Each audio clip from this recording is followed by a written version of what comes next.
Welcome to another wonderful episode on Meals with Chini. Good evening, everyone. I do not take your presence for granted. For you to have navigated today from morning till now and deemed it fit to spare time to show up here, I really, really appreciate it. I do not take it for granted. And I know that our time here today will be worth the while. So welcome to the 8th episode of Meals with Chini. And on today's topic, we shall be discussing the topic, the journey of self-confidence in marriage. This is a topic, self-confidence as a word itself is not new to anybody here, I believe. But today you will be hearing something, even if it's a thing you've not heard before, because it is surprising to some people to know that the lack of self-confidence or a low self-confidence on itself is detrimental to the health of marriage. And we'll be looking into it and exploring it. And on today, we have a wonderful guest, Adeola Daniels. I'll be bringing her in shortly. But before I do that, I just want to project my slide. So while we discuss that topic today, I would encourage everyone to drop their questions in the chat. If you have any question coming up for you, you drop it in the chat while we discuss the topic and it will be attended to. The format for this learning will be a question and answer kind of format where we would be taking questions and answers and then expounding more on the topic. So this is the 8th episode of Meals with Chini.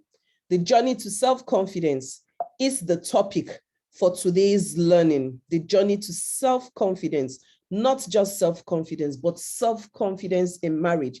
How does the lack of it sabotage a marriage? What can we do to, even when we realize that this factor is missing in a marriage, what can we do to regain it so that it does not sabotage the marriage? And quickly, I would want us to drop in the chat. If you were not afraid, what would you do? What would you do if you were not afraid? If everything were to be balanced, there's no place of fear or no thoughts, nothing called fear existing in the realm of things you do. What exactly, to what extent, what image do you think you can achieve? Thank you, Greatness. I see your comments in the chat. Thank you. So if you are with me, I would want an answer to that question in the chat. If you were not afraid, what would you do?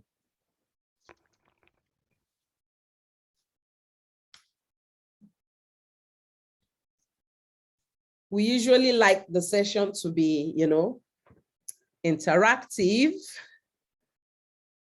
I don't know if you still see my screen. Hello, can you see the screen I'm sharing? Yes, I can see it, Ma. Okay, thank you so much. Thank you so much. So the question is, if you were not afraid, what would you do? I responded in the chat box. I don't know if I should still talk. Yes, you can go ahead and talk because I'm not even seeing your response in the chat box. Please, who is speaking? Okay, it's Greatness. Good evening, everyone. Greatness. And good evening, Ma. Yeah. So first thing I would do, I would further my studies till PhD level. I have some discipline that I want to basically build my career in, get the adequate knowledge. as much as I have some bit of experience. So such as coaching, mental health, media, and everything around young adults. Then secondly, I'll build a structure that would enable young adults, starting from pre-teens and teenagers, to be equipped with life, employability, and entrepreneurial skills, such that they can transit into adulthood, making more informed decisions and helping them unleash their greatness earlier in life, preventing abuse. Yeah, thank you. Insightful. Thank you so much for sharing greatness. And I would like to ask for your permission. Would you want me to take you on a brief, just 5 minutes coaching to explore that part of yours? Because remember, the question says, if you were not afraid, what would you do? So looking at it now, considering that there's a place of fear in the equation, what would you say this fear is? More like saying, what is standing in the way of you achieving all that you have outlined? Okay, I would say the first fear for that of furthering my studies is out of ignorance, because I'm aware that there are scholarship opportunities abroad, but I don't know how and where to find the genuine ones. So it's not the fear of me leaving to further my studies, a fear out of ignorance. So I don't know where to get them. I've heard about agents and how people have nasty experiences with them and all of that. So maybe that's a fear, but basically it's just out of ignorance. Like, I don't know where to get the opportunity to further my studies abroad, but that's what I want to do. That's for the first one. For the second one, do you want to respond to that?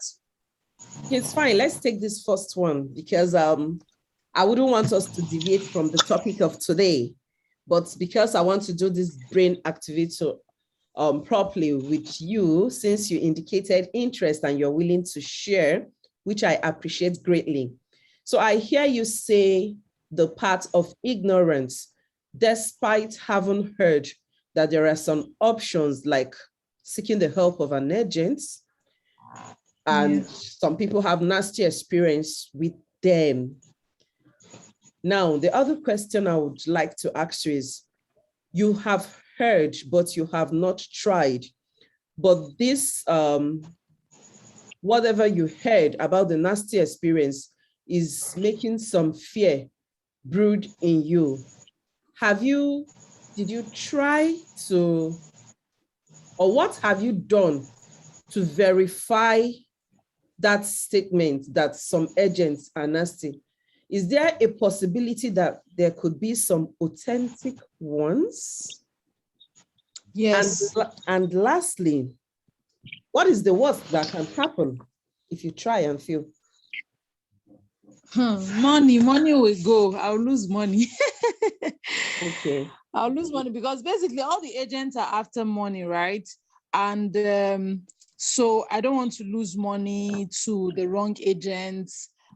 Basically, like that's the major, like they are doing it for their money. It's not like they really care about me furthering my studies. that's how I feel. Maybe if I meet one that proves otherwise. So yes, losing my money, my time, wasting my time. I don't want to go through the trauma, because I have two people that have that experience. They lost major money that they've saved. And so that's it. Okay. Okay, so I hear you, and I'll pause here. There are so many other questions coming up from me.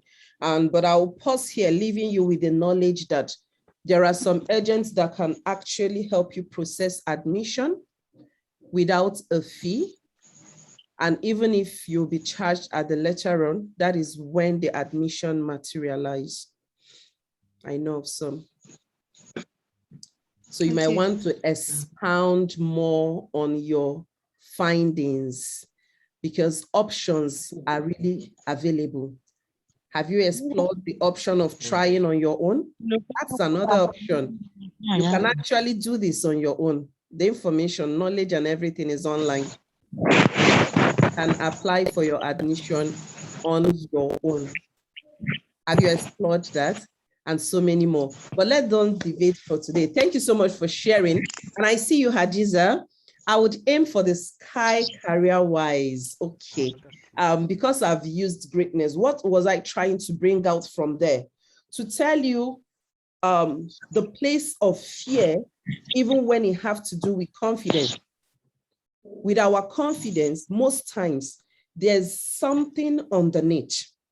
And even under that fear that brings about that confidence, that thing that stops you from achieving your maximum potential, because that's what optimum confidence does for you. When you have a healthy self-confidence, what it will do for you is that you will achieve your potentials personally, professionally, and even in marriage. So if anything at all, if there's a potential you intend to attain, remember the question is, if there was no fear, what would you do? That's a potential. That's a place you want to attain. If there's a potential you want to attain and there's a fear standing in the way, then you need to begin to analyze it also in line with the numerous factors surrounding it and the place your confidence is sitting, even with taking that next step.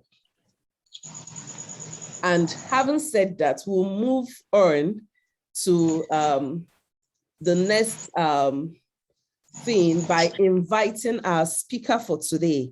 We have a very wonderful person in the house, in the person of Mrs. Adeola Daniels.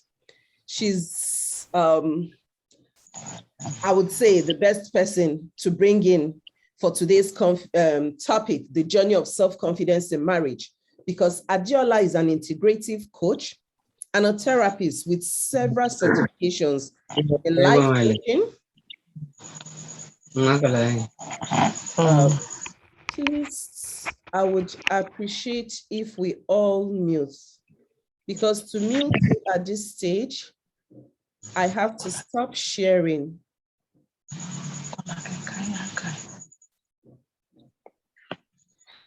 Okay, so Adeola Daniels is an integrative coach and a therapist with several certifications in the area of life coaching, NLP, emotional intelligence and mastery, emotional freedom technique, and matrix reprinting. Okay, I had to mute that person. Thank you. And yeah.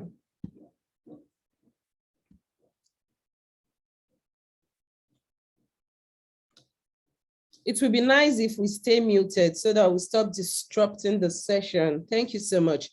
She's also certified in cognitive behavioral therapy, purpose and potential discovery. Remember, your self-confidence is tied to your potential, to your purpose. She has also gained competence across human resources, accounting, operations, administration, customer relation in over 20 years of experience, and served in several supervisory stakeholder management roles in the energy public sector.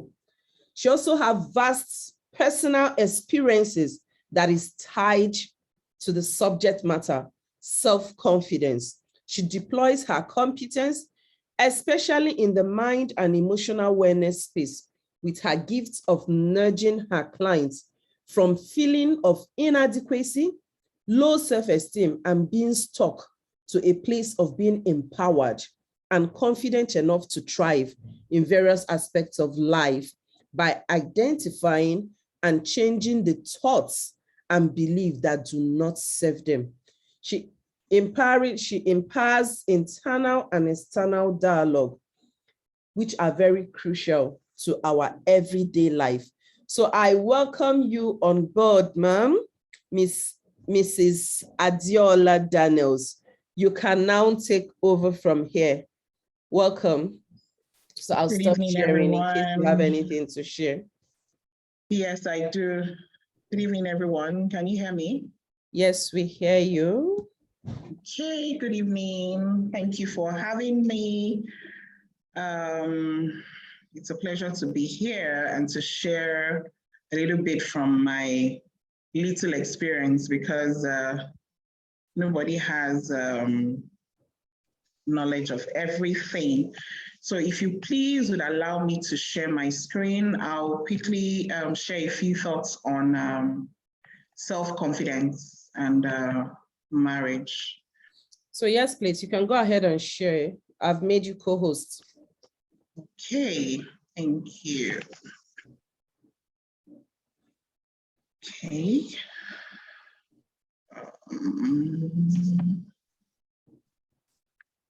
Can you see my screen? Yes, I can. I would want others to please confirm in the chat that they can see the screen.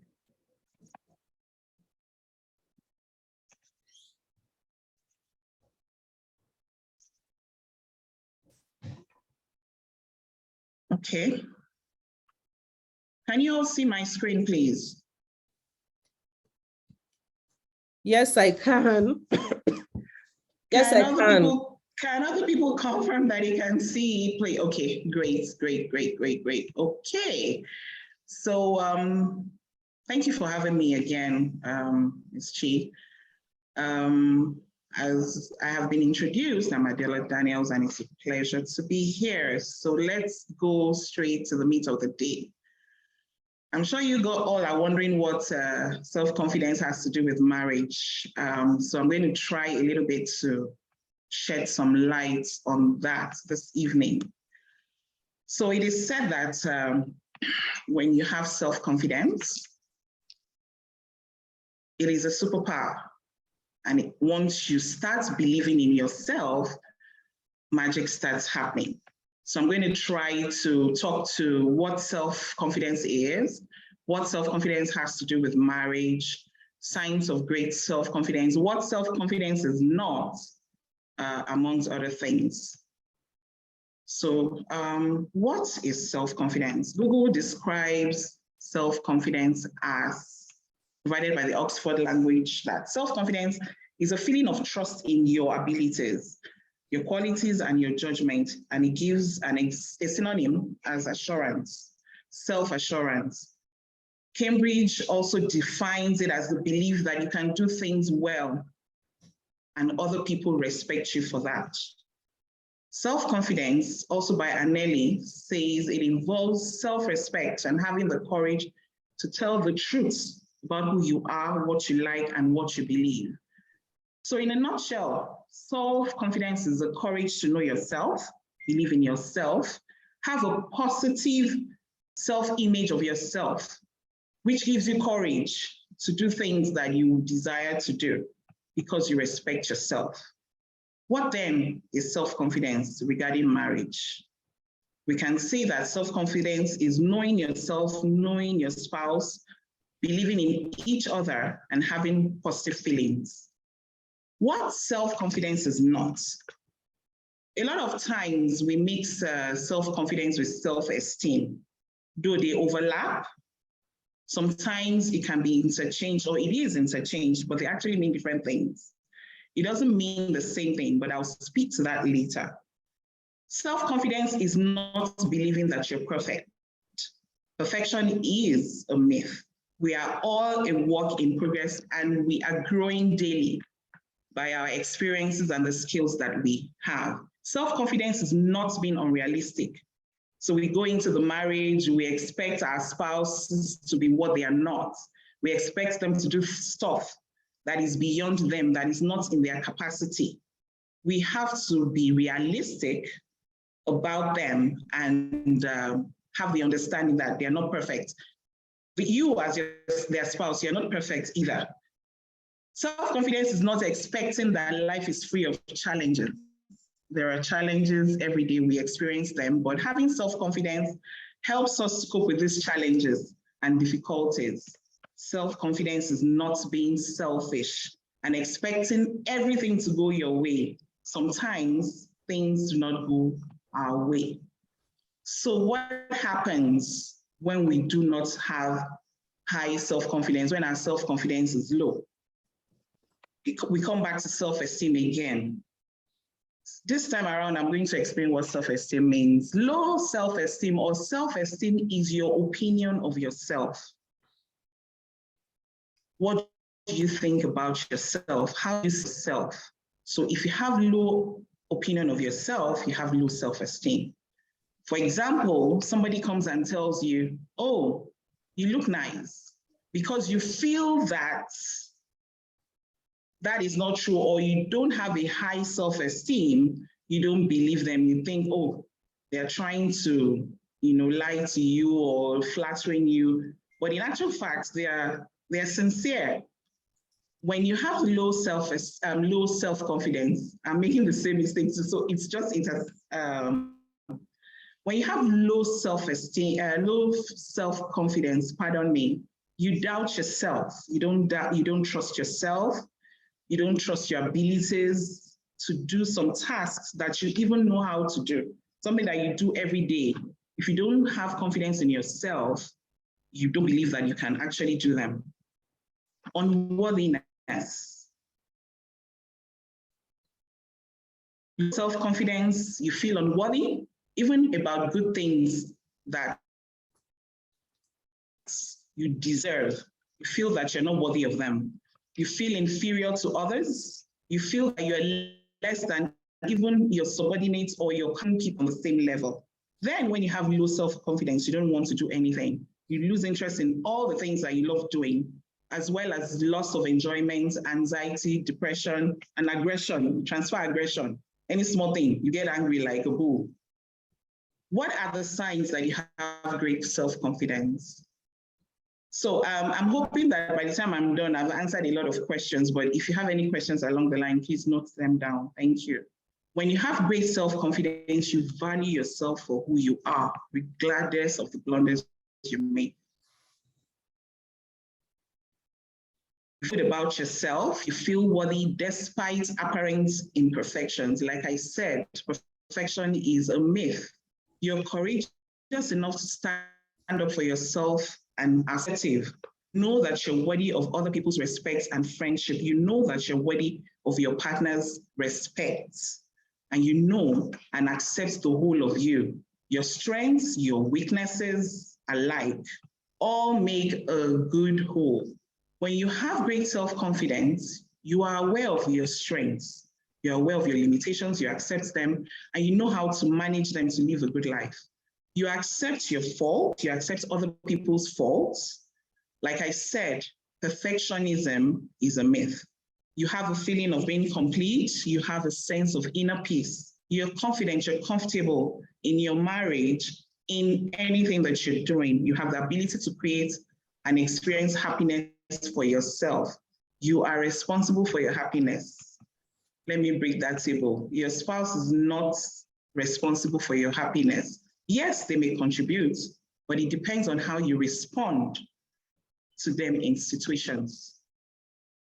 So let's bring the topic back again to the context of today. What could cause a lack of confidence in marriage, your self-confidence? What can we say may be the cause? This is someone you care so much about. This is somebody you love. You're supposed to be comfortable with this person. Why then do you have issues that make you not confident around them or in your relationship? The first thing I'm going to talk about is parent wound, which speaks to childhood trauma. You know, when we're growing up, our parents, our mom, our dad, it's what we call, maybe one of them is not available or both of them are not available, whether emotionally or physically. For example, when we're growing up, my dad and I were 1 and 10, relating together and all that, which affected my own self-confidence. confidence in what I could do. Secondly, child experiences. It still goes back to the parent wound. Times parents expect so from you, they deal with others. Oh, didn't you see so and so person's child? They got all A's. Why are you getting C's and D's? Do they have two heads? They put a lot of pressure on you. Your teachers, people you respect, they expect so much from you. For example, I, as a child, I was constantly told that no matter how well I do in anything, it's not good enough. This made me strive to build up my self-confidence by having a healthy self-esteem of myself. Also, life events can cause low self-confidence. For example, the husband loses his job. He cannot contribute to the home like he would love to. You know how men are with money. When they are very rich, in quotes, they lose their self-confidence. A spouse, somebody is ill. For example, I had an experience, I was critically ill, and this affected me. I felt I was not beautiful enough. Like I said earlier on, a low self-esteem can affect your self-confidence. I thought I wasn't looking okay because I had lost so much weight and all that. And I was helping my husband think that he did not care, you know. But I'm grateful that we were able to navigate that, milestone. Life events, yes, I've already talked about life events. External influences. In this day of social media, what people say, oh, Lagbaja's husband has a Pajero. Okay, no, what are the cars these days? Lagbaja's husband is a tgey somewhere, he has so much money. Oh, they went to Dubai. Oh, this couple are doing this. Everybody, we don't know that some people are doing a different life on Instagram than they do at home. This also may affect our self-confidence because we feel, oh, this person knows this more than us, or this person is doing this more than us, and we allow it to affect us. And then infidelity. We usually do not want to talk about this, but this may happen and it may make us lose confidence in our spouses because majorly we erroneously believe that it is because of us that our spouse is cheated. Let me tell you now, there is absolutely nothing you can do terrible that will make a spouse cheat if he's not going to cheat. So when a spouse cheats on you, it is on them. It is absolutely not your fault. Please do not take that responsibility on yourself. Anyway, let me not talk too much about this. It's a major topic on its own. So, embarking on the journey of self-confidence in marriage. How then can we build this? It is a journey. It's not something that you wake up one day and it has happened. You have to go on it. It's a journey, you take it one step at a time. It is about doing and taking action to start believing in yourself. It takes determination. It takes courage, despite your anxieties and your insecurities. It also takes practice. And without taking consistent steps, your self-confidence will not develop. It's just like growing up one day after the other. What steps are then required for us to build self-confidence? One, it is a decision you have to make. Nobody is going to decide for you. Is this marriage worth it? Is this spouse worth it? Of course, it has to be because you agreed or chose to marry this person. So it is supposed to be a collective effort for you both to work on your marriage. And part of what helps with building a good marriage is having self-confidence, confidence in yourself, confidence in your spouse. What else do you require to build self-confidence in marriage? Take control of your mind. Your thoughts are very, very important. What do you tell yourself? How do you read your spouse's actions? Nothing means anything unless the meaning we give to it. And we should remember our thoughts create our realities. Henry Ford said, if you think you can, if you think you cannot, you're right. So what would you rather think? A lot of conflict happens in marriage mostly because of what we think about incidences, giving meanings that do not serve us to incidences that happen. He didn't comment on how lovely my hair is, does not necessarily mean he did not notice. He may be distracted with work, he may be distracted with that bill, he may be distracted with so many things. For example, I use this as an example because it was a bone of contention with my husband and I. My husband doesn't know how to comment on how lovely you look. He would rather act, maybe ruffle the hair, and it will annoy me. I'll be like, you are even scratching this hair. But that's his own way of telling me that the hair is lovely. And then later on, I found out that it wasn't his own experience, which is also important in us understanding our spouses. We have different ways of expressing ourselves, which brings me to the next point, communication. And not just any communication, effective communication. It is so important. That's something a lot of us do not do.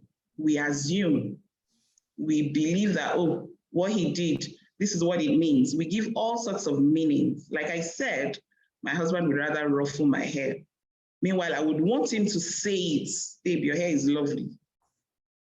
But it would just be like, but it's fine now. If I didn't say anything, you should have known. No, I want to hear it. So what is everyone's mode of communication? It is a journey. We also should learn to talk to ourselves about how we feel about everything. They may not be aware. For example, my husband is big on respect.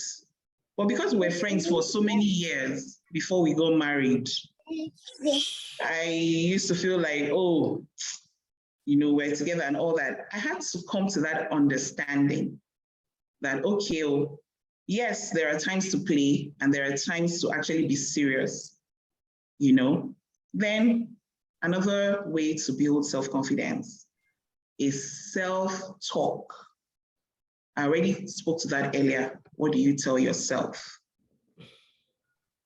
A parent who said you were not good enough, a teacher who said you were not good enough, because these things spill into marriage. All these things were said from their own limited perceptions and their experiences. You need to own your own self and build up on your self-confidence. You are grown up now. You can do something about it. Change those narratives into positive ones. You can start by affirming yourself. It is said that one negative word needs 8 or 9 positive counter words to dispel that negative word that you have heard. You need to keep saying it over and over and over again to help you to dispel those negative thoughts and words. Read out those positive affirmations to yourself as often as you can. You will see great changes. Then self-care. We cannot overemphasize this. Be intentional about how you care about yourself. Self-care has been clinically proven to reduce stress. And it doesn't have to be something so expensive. It's not about going to, okay, I'm in Abuja, so going to Jabi Lake Mall and splurging on everything that you see in every shop there, no. And understand also that your spouse's self-care routine is different. It doesn't have to be the same thing. For example, I would rather stay in my house in bed and sleep. That's my own part of my own self-care. But my husband would rather go to the gym, go and play tennis. Or I would love to go to the spa.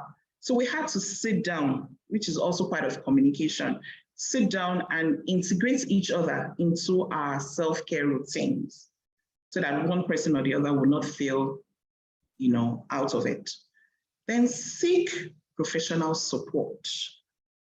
We cannot overemphasize this. Like I said earlier, all of us are learning. Even I am learning. We're learning. And there are some times that we cannot do things by ourselves. For example, if you buy, we need to open our minds to learning. Some people feel that, oh, some people don't know, they don't have anything to teach them. Please be open-minded. It's just that, like asking what a doctor knows after years of study. Coaches, therapists are trained and they can help in issues of self-confidence and low self-esteem. We all require guidance in all we do. Finally, I mean, there are so many points, but because of time, I'm sticking to this. The God factor, the intervention of the divine. We cannot overemphasize this. If you buy a phone, if you buy an equipment, you go to the manufacturer, you go to the manual to read how to, use it or how to operate it. As we all know, at least I'm a Christian, I know that God, created marriage. When you have issues and you see that you talk to your God, tell him about what is going on. That is one thing that helps me a lot. I pray. When it looks like my husband is not hearing what I'm trying to say, or I cannot build up the courage to talk to him about a particular issue, I will just talk to God about it. It's just like magic. Maybe 2 or 3 days later, he will actually bring up the topic himself, which will make me comfortable enough to talk to him about it. So let me put a stop here. Thank you very much for now. Okay. Thank you. It almost sounds like I would say the session is concluded, if you would agree with me. Thank you so much for that insightful teaching. You've touched on a lot of things. Before I proceed, just in the chat quickly, I'm dropping, if you are on this call with us and probably you got the link shared with you, maybe through a friend, and you have not registered, it would be a great thing to register on this link that I dropped now in the chat for 2 reasons, so that subsequently you can always get invite for our webinars. And then even if you're here, you can always get the recording of this particular webinar afterwards so that you can listen to it over and over again. Because the truth is that there's so much knowledge to gain from it. And while she was speaking, she's made mention of effective communication. That was our topic for last webinar. So you might want to go watch it on our YouTube channel. I'll drop that link also for you. So thank you so much, ma'am. The part where you said, believe that you are not perfect and that everything can never work perfectly for you was so spot on. It was so spot on because we live in an imperfect world, but most times we expect things maybe to just happen perfectly.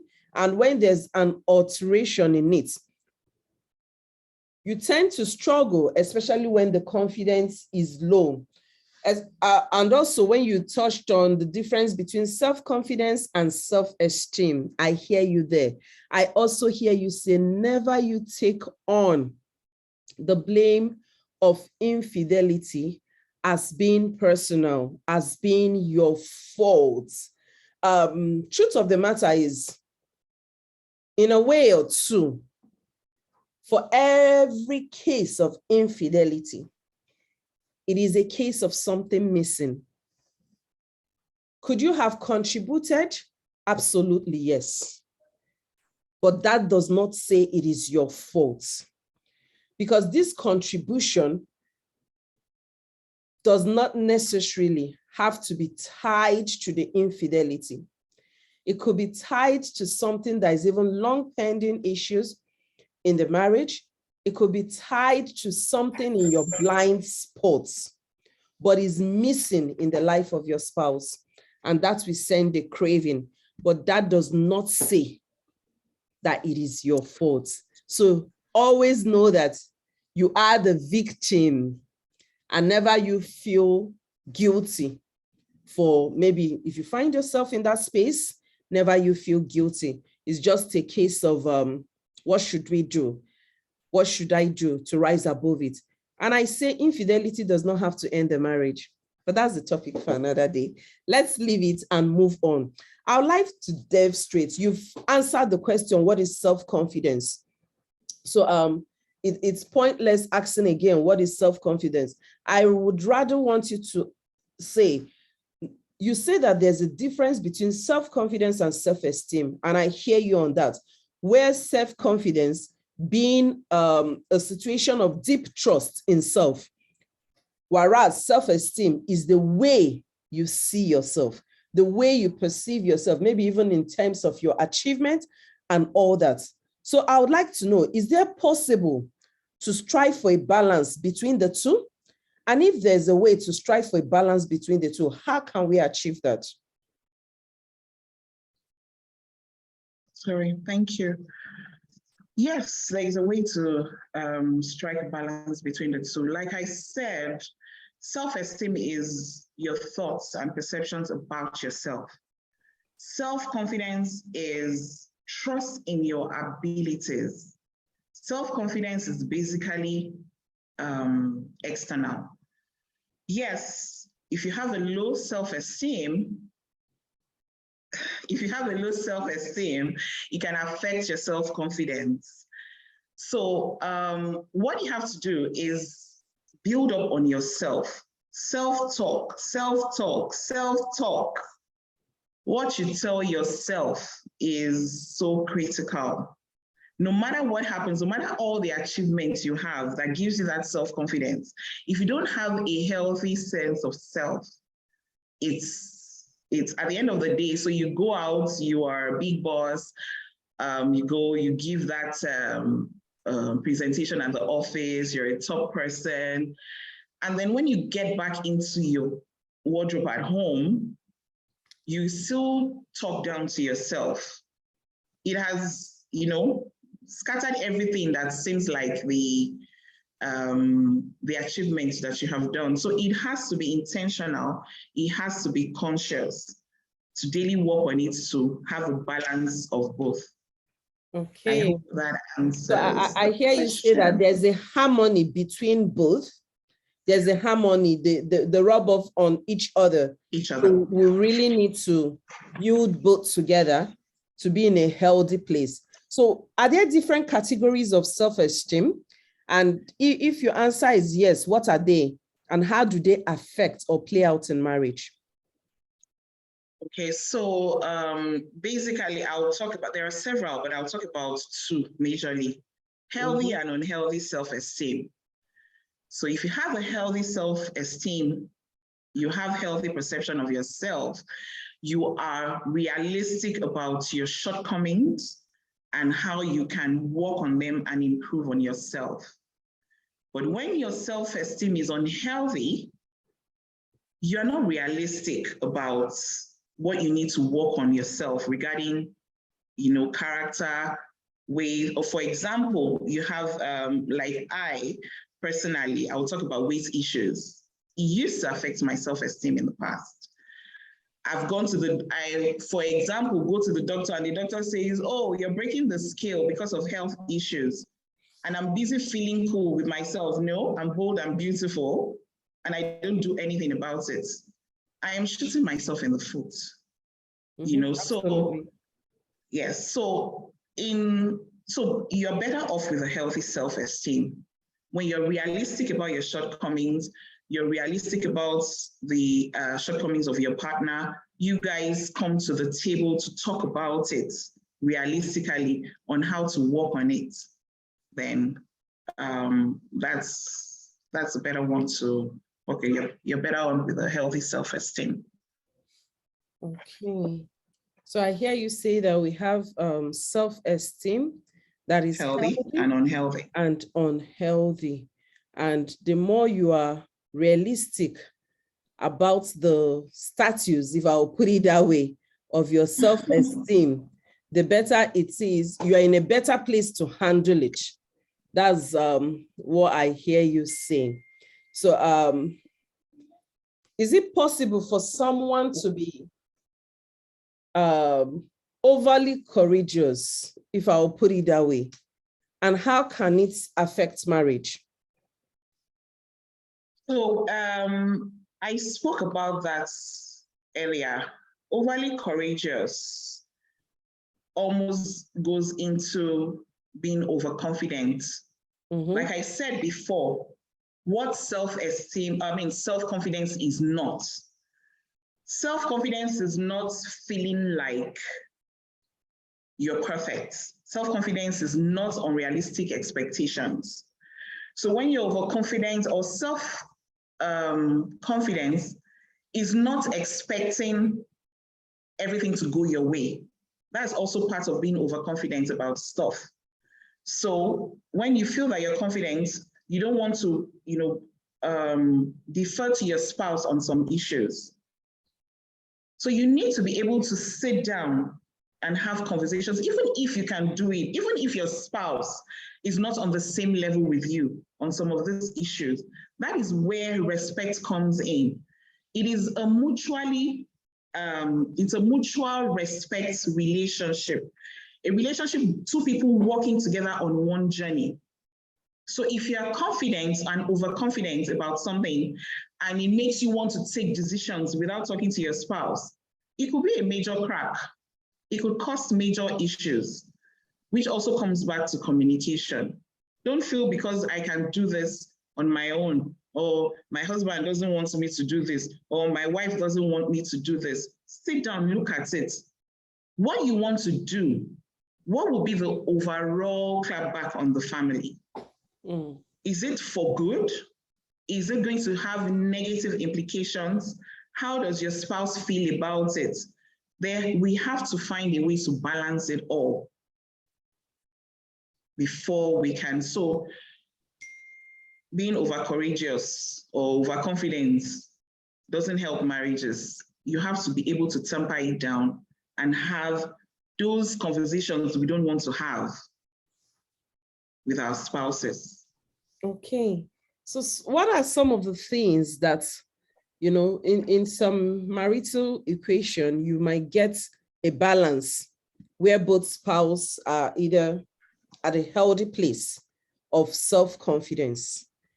But how would you spot or identify a partner, a spouse with a low self-esteem? And how can you live with such spouse? Okay, so like I said before, we have what shows what's somebody who has a low self-esteem. Are we talking about low self-esteem or low self-confidence? Confidence. When somebody is, like I said, it is intertwined. So when somebody has low self-confidence, they exhibit some things. They come up, when they're supposed to take family decisions, especially when it is the man, he doesn't take it, he doesn't want to take responsibility about so many things. He is not interested in what is going on in the home. He's aggressive. Aggression usually is what happens when somebody does not have confidence. So you find out that people that come off as overly in your face, if you check deep, you find out that they actually have low self-confidence. They're not in a very good place. So if one spouse is lacking in self-confidence, take the time. It's not something to fight about. It's not something to get upset about. We're supposed to be helping each other on this journey. Unless you're not interested in making the marriage work. But the ideal thing is you should be interested in making your marriage work. So sit down, look at it, help the person come to a place of acceptance. Don't rub it in their face. That also comes to, external talk or external influence. Don't rub it in their face. Cover your spouse in their inadequacies. You guys should try to sit down and work it out, communicate, talk about it. If they are not, be patient. It is a journey. We all move differently. I could quickly recover from something and the other person is not. That is why we're partners on this journey. We're supposed to help each other. So yes, when somebody is down, we look at where we are, talk about it, get the required help, and sort it out. Okay, so I hear you say that a spouse or a partner that is lacking, that has a low self-confidence, most times might even, look down on themselves, hate themselves. That does not necessarily mean they don't love you, because they tend to feel insecure, and sometimes they even feel they don't deserve you. Sometimes they even feel they don't deserve you, and that's what leads them to seeking attention and validation from elsewhere. However, you can help your partner by not talking down on such person, encouraging the person, seeking help, and so many other things. So is it possible for a person to come into marriage with a healthy confidence and in the process of the marriage lose such confidence? Is it possible? And why does the spouse, why do they lose it? Okay, so like I said, life, we have issues. Life events happen. Things happen along the line that makes us lose confidence.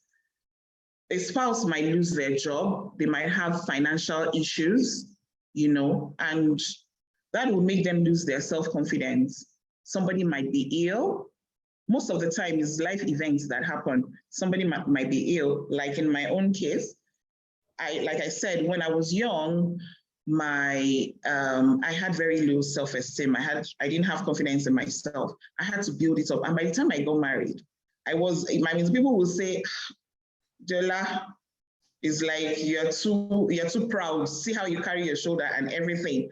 And when in marriage, but after a while, I experienced some illness and it made me lose my self-confidence. I started thinking in my mind that, maybe because I wasn't looking as nice as I was, that my husband doesn't love me anymore. Or if he happens to talk this way, I'll be like, it's because I look somehow. He has no confidence in me anymore, So that happened. But because we both understood that this is a journey that we are in together, we all have the same goal, to have a healthy marriage. We're able to work on it. He was understanding. He helped me to see that we took vows for richer, for poorer, in sickness and in health.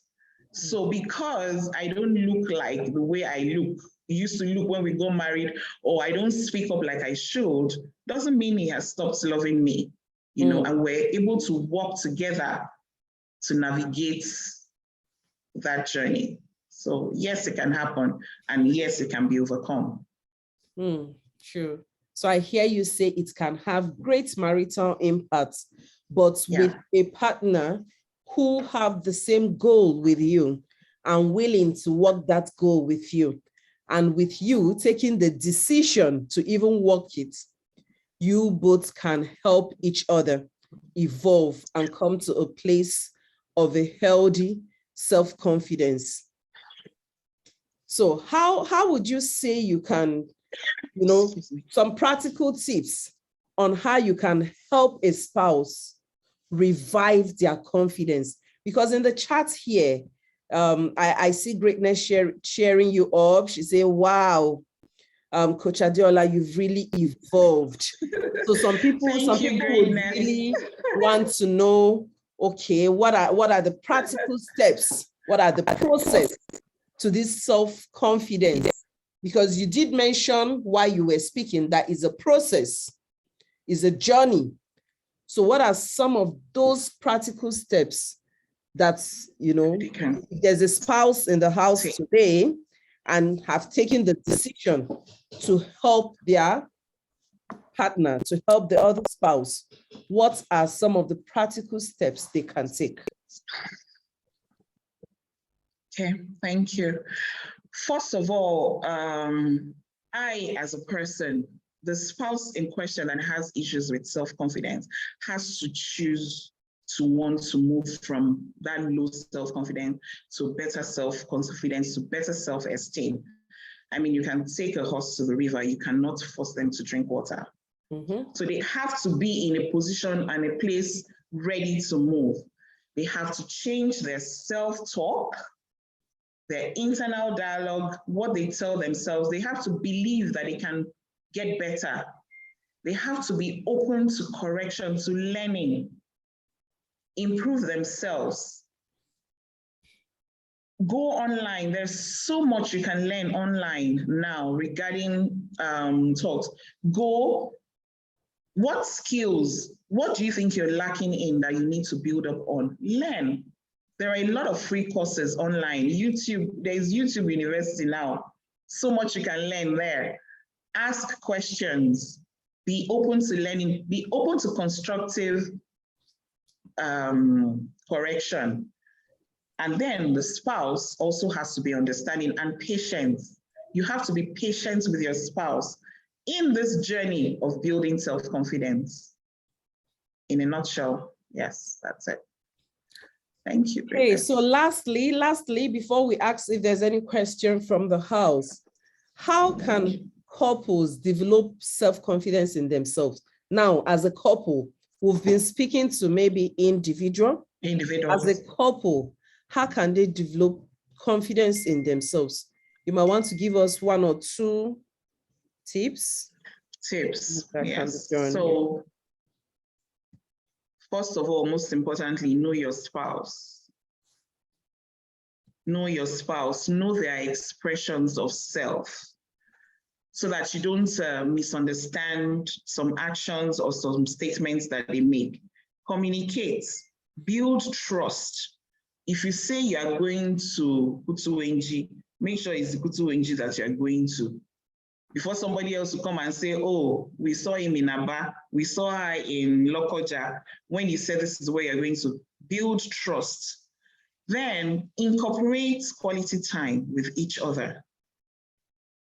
You know, there are some things I like doing that my husband does not like doing, and he likes doing that I don't like doing. But because we had to, you know, come to an agreement point, we started planning things around what each other does, involving each other in some of, for example, I saw him earlier, I don't know where he is now. He had a meeting, but he still joined in, you know, because he knew that this is important to me. Marriage is about making exceptions for each other because we want to make it work. It may not always be convenient, but if we make the other person, you know, happy, it doesn't mean that you should cut your head on a platter of gold and hand over. If you cut off your head, you are not even available to work on the marriage anymore. But build trust, do stuff together. Those are the few tips I would.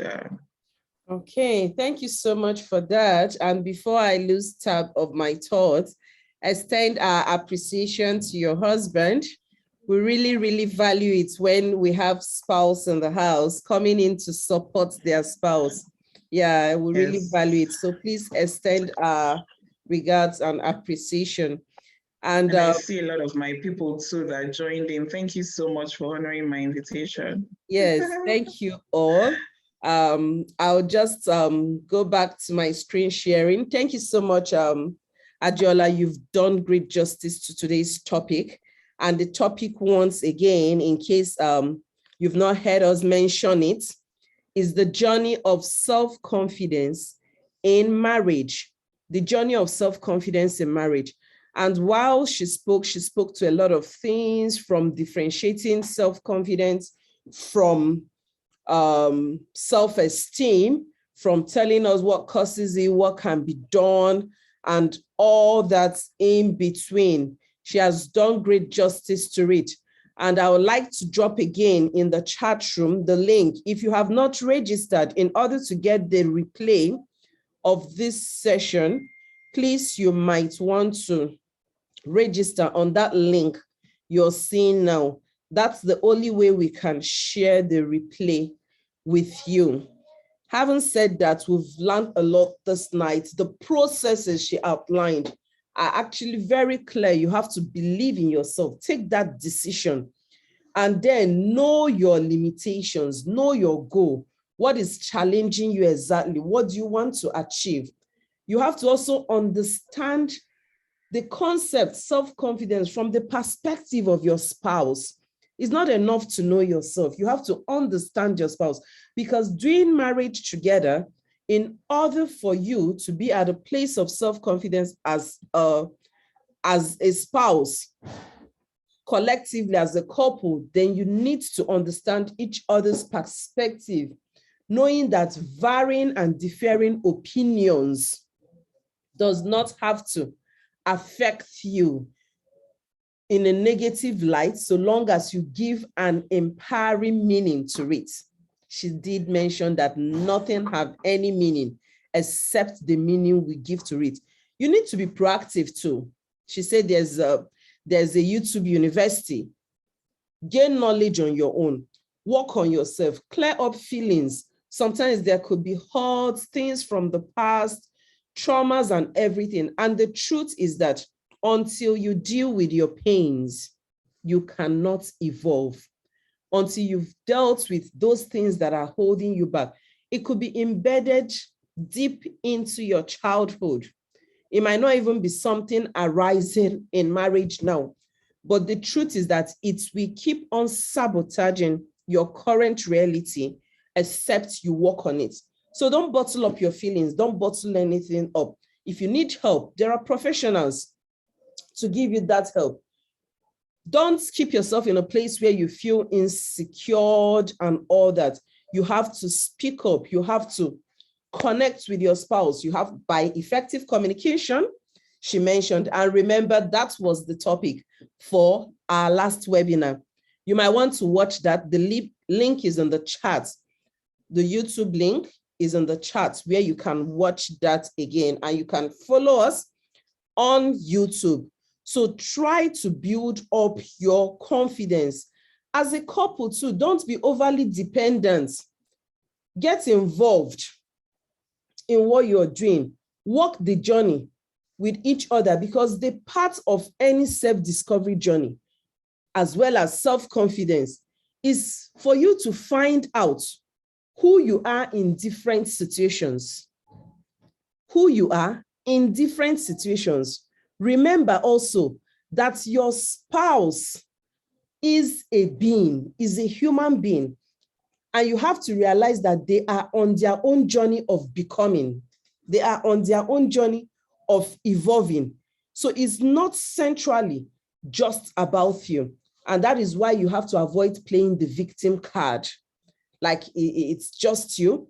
Allow your marriage and your self of identity to flourish, even in hard times, because life will not always be perfect. Life will not always be perfect. So I'm just trying to connect, everything she has shared with us this night. Excuse me. She has shared so much with us.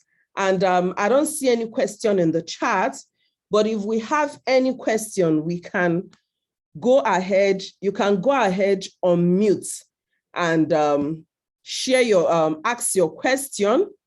In the absence of that, I want to invite anyone who is here on this call that would want to take a free session with me. I'll be giving a free 30 minutes expository session in areas that are related to personal evolving, marriage, or even parenting. Today, we spoke to the topic, the journey of self-confidence. Maybe there's something from the past, you want healing or something, you could just register on this link here. And it's actually open to only the first 3 people. Only the first 3 people. We get it for free. So if you have a need for that, you might want to click on that link before we'll sign out and register your interest. In the absence of that, it has been a wonderful night of learning. with everyone here. And I do appreciate the fact that you stayed true. I don't know, does anyone have any question? Is there any question coming from the house so that I don't assume we've spoken to everything? Hello, do I still have you all with me? The house is silent. So if you are here, maybe you just want to type a 1 in the chat, give a clap, you know, thank Mrs. Adeola Daniels. She has done so much for us tonight. She has shared great insight that if you take away, you have so much to learn. So please say thank you to her in the chat. And I see there's no any other question coming up. In the absence of any other question, I would like to say thank you to everyone for coming on board. Thank you to our guest speaker for the impactful teaching and even sharing of some personal experiences. Thank you, and thank you once again. Until we meet again on our next episode of Meals with Chini. It has been a very wonderful night with you all and a great night of learning. I do appreciate your presence and I don't take it for granted. So thank you so much and see you on the next episode of Meals with Chini. Until we meet again, bye and good night.